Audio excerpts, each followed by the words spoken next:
Hello, bienvenue dans une nouvelle vidéo. Aujourd'hui on prend l'avion direction Brisbane pour aller chercher notre van. Après quelques vérifs, niveau d'huile, les pneus, le moteur, nous partons à l'aventure direction Noosa, réputé pour faire du surf. On était trop contents de prendre la route, mais un peu stressés car c'est la première fois qu'on conduisait à gauche avec le volant à droite et c'est pas facile de prendre l'habitude, surtout dans les ronds-points. Arrivé à Noosa, on est directement allé à la plage, l'eau était super chaude, il y avait plein d'écoles de surf et les conditions étaient parfaites pour apprendre à surfer. On a passé une nuit sur le parking de Noosa, donc après une petite douche, on a repris la route direction Rainbow Beach. Sauf qu'après 2 heures de route, la voiture a commencé à fumer et à se bloquer, donc impossible de démarrer ou de freiner. On a dû s'arrêter sur le bas-côté et attendre une dépanneuse. Malheureusement, le van était HS, donc avec la dépanneuse, on est retourné à Brisbane pour prendre un autre van. Mais on garde le sourire, on se dit que ça fait partie de l'aventure et on fait la connaissance de John Paul, notre super dépanneur.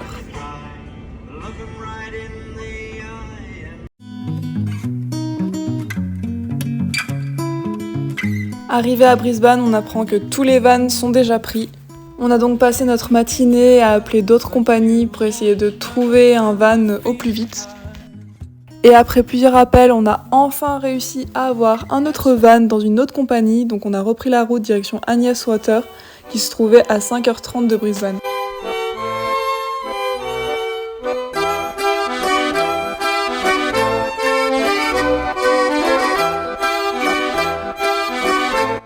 Arrivé là-bas, on était un peu fatigué d'avoir fait autant de route en si peu de temps, donc on s'est reposé sur la plage qui était assez sauvage, mais malheureusement on n'a pas pu se baigner car il y avait trop de méduses. Donc après une petite sieste bien méritée, on est allé se promener dans la forêt de Paperback. C'était magnifique, les arbres étaient tellement immenses qu'on se sentait tout petit. Puis nous sommes allés dormir dans un sanctuaire pour kangourous.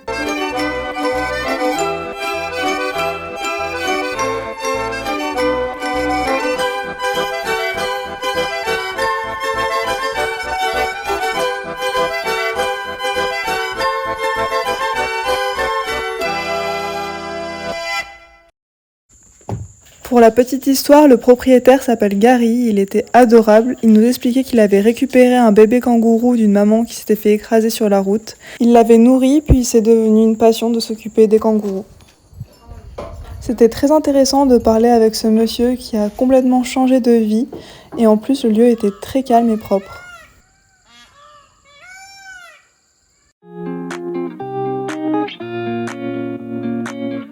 Le lendemain, on reprend la route direction Cape Eastborough.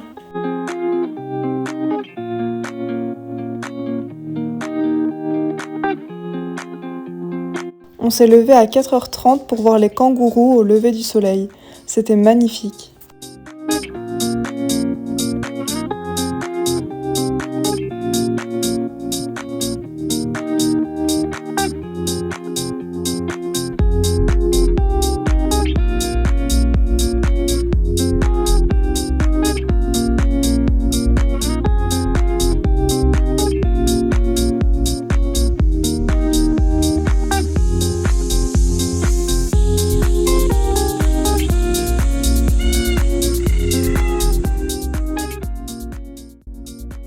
Puis après avoir passé une trop bonne journée, on a repris la route direction Early Beach. On a fait une excursion en bateau pour voir les Whitsundays. On a nagé avec les poissons, puis on a fait une escale sur l'île de Aswool.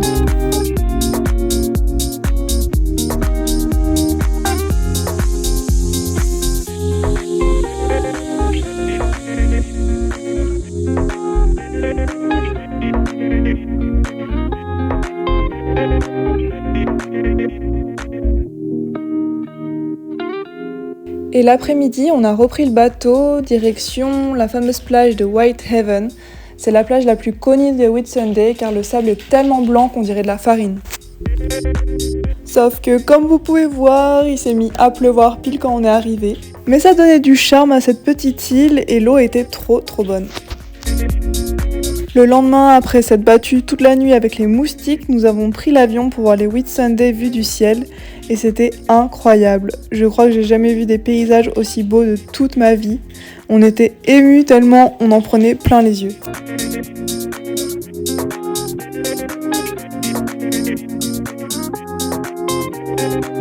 Ensuite, on hésitait à prendre la route direction Cairns, mais vu la météo qui était trop orageuse dans le nord de l'Australie, on a préféré rentrer tranquillement en direction Sydney et continuer notre road trip à notre rythme et sans pression.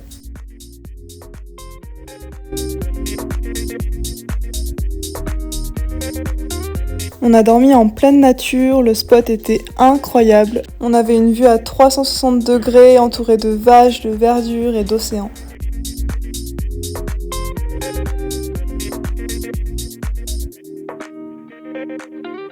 Bon, par contre, interdiction de se baigner car il y avait plein de crocodiles.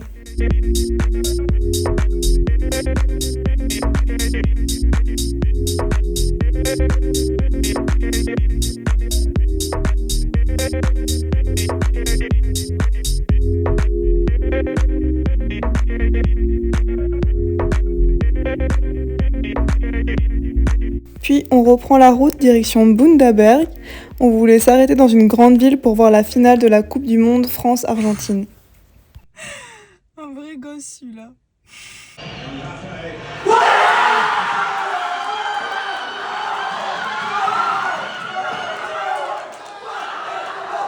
Il n'y avait pas de camping, donc on a dormi sur une aire d'autoroute et on a fait la connaissance de Greg, un Australien.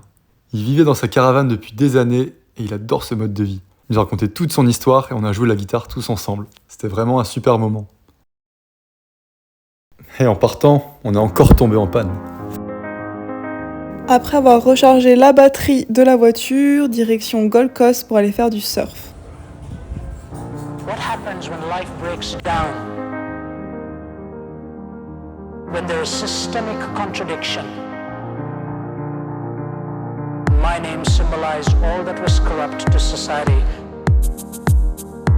His name symbolized all that was pure. And I was being held in the embrace of a man who was pure. And these inviolable sanctities were preserved in those 10 words. And it is the desacralization of all of these that has put us in the mess that we find ourselves. Finalement, arrivé à Gold Coast, il y avait trop de monde, les vagues étaient pas top. Donc on est allé rejoindre un ami à Coolangatta, c'est juste en face de Gold Coast, et du coup il y avait une trop belle vue sur la ville.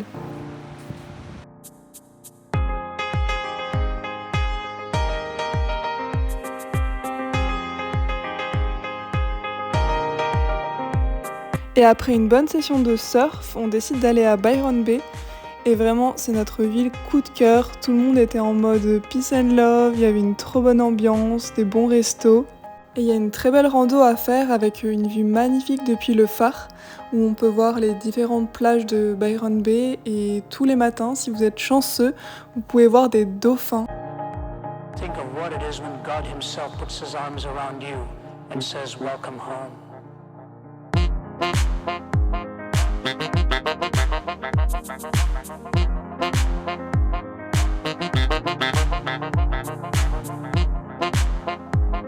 Et ce qui est cool en Australie, c'est qu'il y a souvent des barbecues sur la plage, donc on en a profité pour faire des petits burgers maison.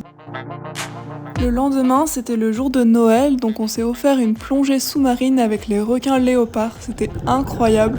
On avait l'impression de passer un moment hors du temps. Et sur la plage, on a fait connaissance de 2 backpackers qui faisaient aussi un road trip sur la côte est. On s'est échangé quelques tips et on s'est retrouvés à Sydney pour le nouvel an. Et en allant se coucher, on a vu 2 koalas dans les arbres. Apparemment, c'est super rare de les voir en liberté à Byron Bay, donc on était trop contents d'avoir eu ce privilège le jour de Noël.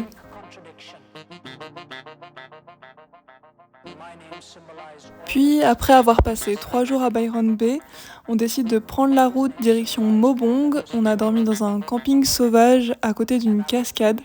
Et la nuit, c'était incroyable parce qu'il y avait des lucioles dans les airs. J'avais jamais vu ça. C'était juste magique.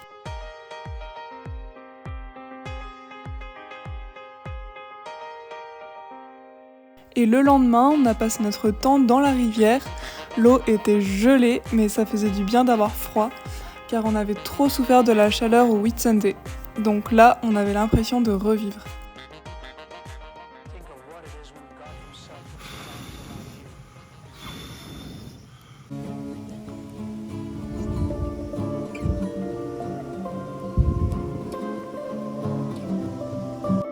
Le lendemain, on a fait une rando dans les montagnes d'Origo.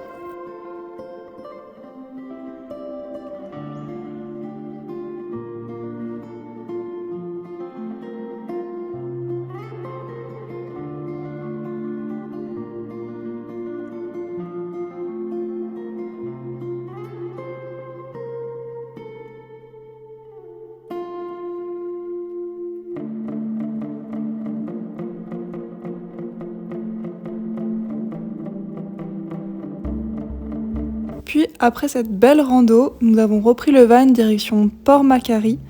Edouard avait vu un super spot pour dormir sur la plage avec le van, sauf que à l'arrivée sur la plage, la roue s'est embourbée dans le sable et impossible de faire marche arrière ni marche avant.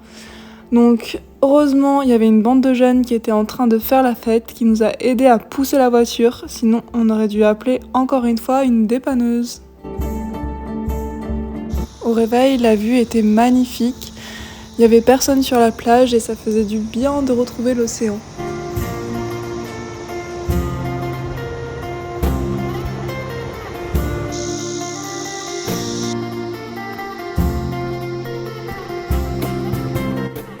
Ensuite, on a repris le ferry pour retourner dans le centre-ville. J'avais trop envie d'aller voir un hôpital pour les koalas. C'est un centre qui récupère des koalas qui sont blessés ou malades. Ils les soignent puis les remettent en liberté.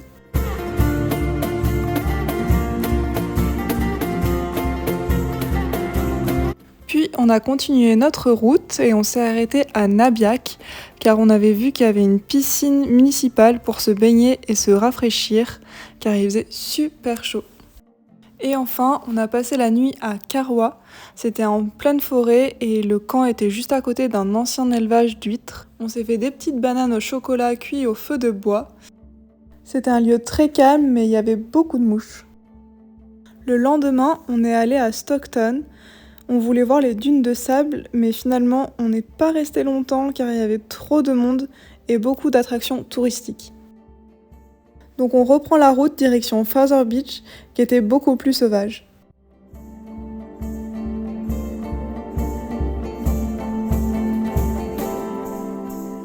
Et enfin, après 3 semaines et plus de 4000 km, on rentre à Sydney. Et voilà, la petite vidéo est terminée. J'espère que ça vous a plu et n'hésitez pas à nous poser des questions. Bye bye!